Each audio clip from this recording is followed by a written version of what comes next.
الو السلام عليكم. الو brother. اللهم صل على محمد وعلى Yeah, آل please. I want to محمد. speak with Mahdi. Mahdi, please. Yeah. I got your number from your friend Ali Sultan from Washington in America, and I want to give a bay'ah to Imam Mahdi in Manchester. Can I speak with Imam Mahdi directly, please? Directly? No, that's not possible, brother. It's not really possible because of all the amounts of work that he's doing. But you can speak to me, or you can speak to Sister Alex, who is in charge of the UK. Yeah, because I'm in Glasgow. I wanna see Imam Mahdi face to face, and I wanna give him bay'ah directly. I don't wanna speak with anyone else. Can you Okay, can you brother. make Okay, appointment? brother, Can you make an brother, appointment? Here's Can the you? thing then. Yeah, Okay, then yeah, please. once you give your bay'ah, once you're ready, and once you know, proclaim yourself as a believer in front of the world after pledging allegiance, and for sure, you can meet the Imam alayhi salam one day, but as of right now, this is not possible. It's not like anybody can just come in, walk through the front door, and then meet the Imam when hundreds of other people, thousands of other people also want to meet the Imam too. But yeah, inshallah, it will happen for you one day. Just Boss, can you arrange any appointment to me to see Imam Mahdi face to face and give him bay'ah, please? Oh, 1 minute. ظلم قرمه. الو. بله براكم اما كاكا يا اخي نابي بزاري ام كي كابرا No, I'm no patient.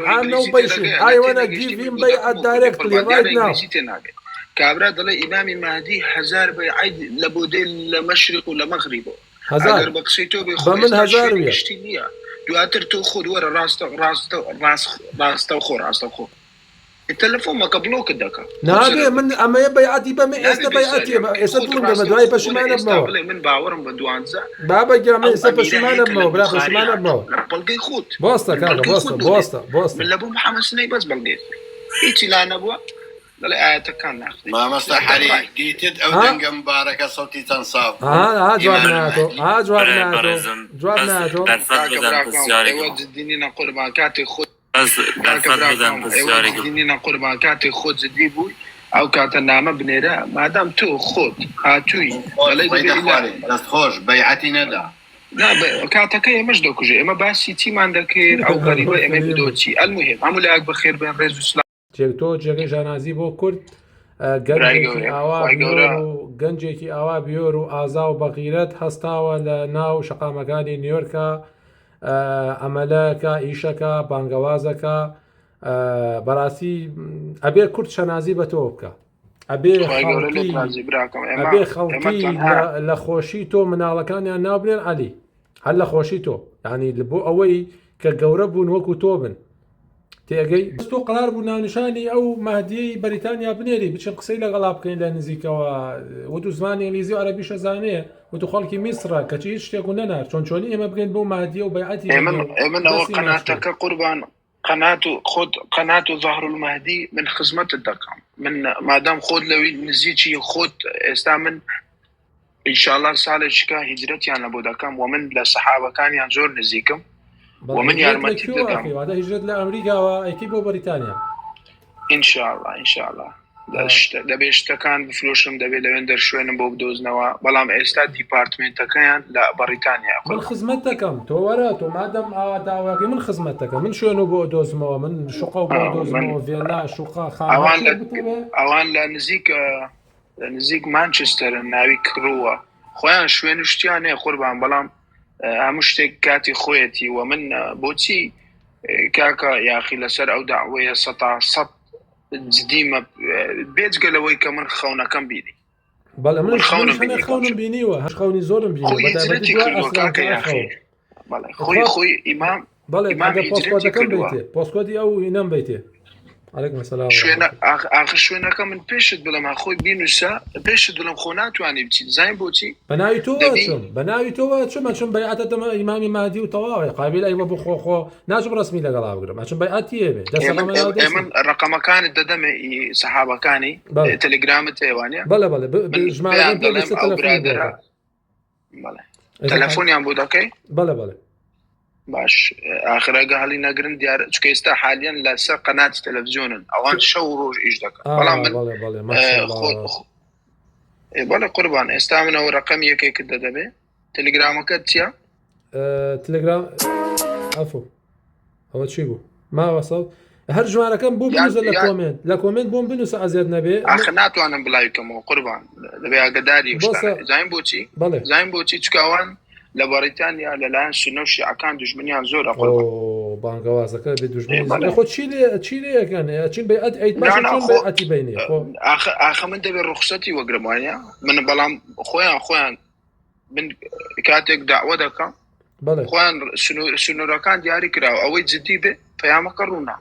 بەڵام خۆت زیاتر ئەوەی ئێستا تۆ بێت تەسکی من بکەی ئەمجا بەیعەتەکە قبوڵ کردی ئەگەر تۆ تەسکی من نەکەی من کاتێک نەخێ ئێستاوە سیرکە ئێستاوە لایڤی وانە من دەتوانێت بچی ڕاستەوخۆ قسەیان لەگەڵکەی ئێستا حالیە ئەم ژمارە بۆ نووسم لە کۆمنت ئەم ژمارە بۆ نووسم لە کۆمنت ئالەوە بۆم بنێرە عەزیز دواتر بۆ دەنێنم قوربان خۆت گەرمە دوای ڕەنگە پەشیمان ببمەوە دوای ڕەنگە خەوێکی تر ببینم ئێستا ئەمەیە ئەمڕۆ بڕۆم ئینشاءالله ئەوڕۆ بڕۆی نازانم لێت باشە ئەمڕۆ چم دەسەخەمە ناو دەستیوە ڕێک دەسەقەمە ناو دەستیەوە بەیعەتەکەی دەمێ و دەسەکەین بە فتوحات تەواو سەبرم نەما خۆم و دەروێشەکانم ئەچین کاکە مادی هاتۆ خەڵکەکە هەستن بگەڕێنەوە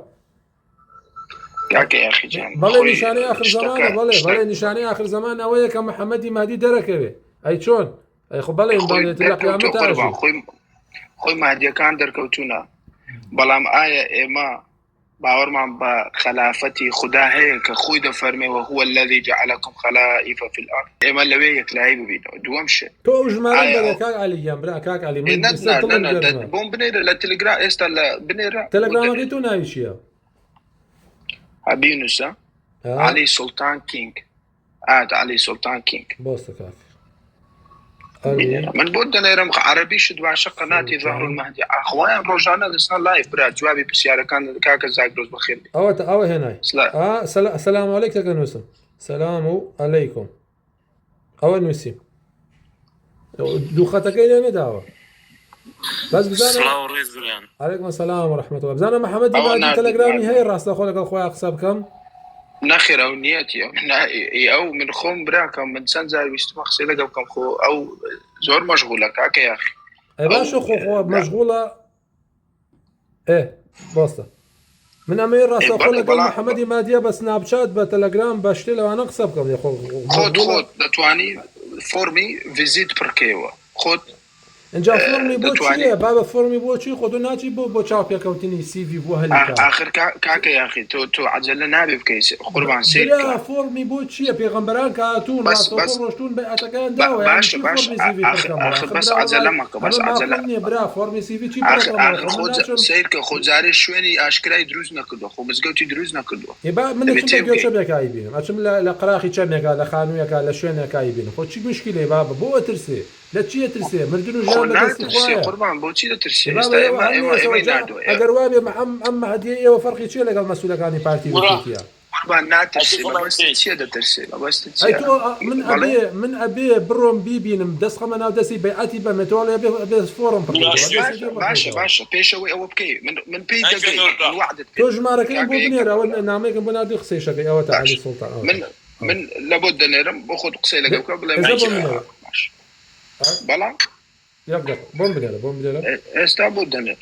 کێشەمان خۆت چی گوت ئەو نێردراوە لەلایەن ئەوە باش نێراوەکەیتی خەلیفەکەیتی زۆر تێگەم من ئەبێ ئەمڕۆ بچم دەستخەمە ناو دەستیوە سیڤی پڕکەرەوە و داغەت ئەو شانم نییە بابە خۆ من ناچم ئینشاءالله پێی دەگەی ئەگە خۆ جدیوی پێی دەگەی ئەگە خۆشت براکەم نابێ بە عەجولی بە عەجەلەیی بکەی بۆچی چکە ئەوە شوێنی گشتی نییە کەم شت دووەم شت ئایا هیجرە دەکە لەوانەیە بەیانی هیجرەت کە ئەو ئیمام ئێمە ناتوانین بە ئیمامەکان بڵێن تۆ ئەوە بکەوت تۆ ئەوە بکە من ئەمڕۆ هیجرەتەکەم ئەچم بۆ مانچستەر ئەبمە خەلیفەیەکی شمشێری ئەەکەم وەلاقە و ماهەکەسە لێ نزیک بێتەوە تەواو کوا بۆ نەناردوم ژمارەکە ئەوە بۆ دەنێن قوربان بۆ دەنێن یەک دەقە کاکێ ڕۆژ باش ئەس دکانم خەبەر بدەم ڕۆژ باش بەخێر بێی هەتۆش بەیعەتە دەدەیت ئەم ئیمامی مادیە ئێرە كاكو از دخوازم تشتاق بيجم ميزا كان حرمتها مجورة برا كاكو وك مسلمان قرآن ما هي خدا دو قرآن دا دبيجت قرآن كتابك كاملة احتياجا ما لا تشوي وادلي بله لا تشوي دلي كتابي كاملة دبيجت خدا دبيجت اليوم أكملت دينكم دينكم ورضيت لكم به باسي إسلام دينك دينا بله او باسي دينك إنا نحن نزلنا الذكر وإنا له لحافظون. باش لا ناجينا ومناقشة كاكا من رقم إمامي مهدي بيعتي بمي رقمك مهدي بمي دبون بنيرة كاكا دبون بنيرة تشاوري دبون بنيرة من أمره شو دسا قمنا ودسي كاكا دبون بنيرة برا يقدر الرجال شوي بقي دس بخينا ودستي تلفوني كان بو إمامي مهدي يسا تلفوني كان بو إمامي مهدي يقدر أري بري كاكي من از خمسة ببرسم قربان بوسطة كاكا الرجلي او برادر جوابي داوا سيركا او برادر كاكا هل قلت في معاملة كاكا يقدر جوابي داوا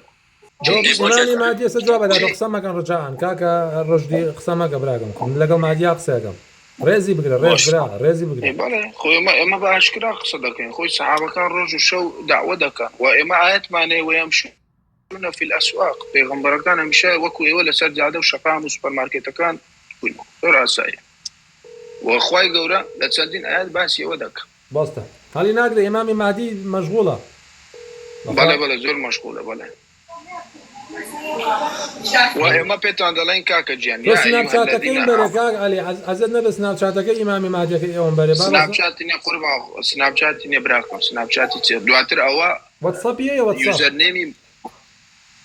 براكم سيرك أوا يوزر نيمي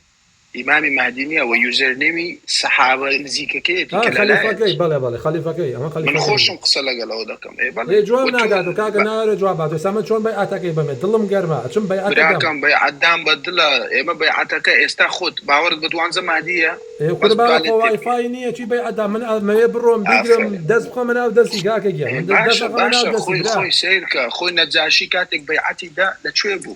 لمشرق مو بيغمبر لمغرب هو بيعدام بدلا ولكن ما تعمدت قلوبكم بابا جان بدلا بقوله بعمله سيرك ضل قول عمل ضل زمان من بيعتد من داغدي ضلوش تاني خبره من ضل داغي لغانا كان بابا جان ولا ندلا خوش مي اما استاباش اما راس تو خط عليكم ما مستعلي بيعتي في بدا اوقات باب تاني تلفون لقى الإمام مهدي بكوكو إما هو إذا حاليا تلفونك كان بوهين أو نعميك نعدو ولا تلفون بو ممكن يا قربة أو تلفون بو ممكن يا أو بالعكس تيجيشتي سوري هو اسمه إمام مهدي كم ظلم قرمة لا أنا ما من فراد خوي ما تزاني براونا إما بحث ماك زاني ما مستعلي لدلي دا صادقني دبني لباتي تو ضلي منو شخص دوا تو شو زاني كاكا تو شو زاني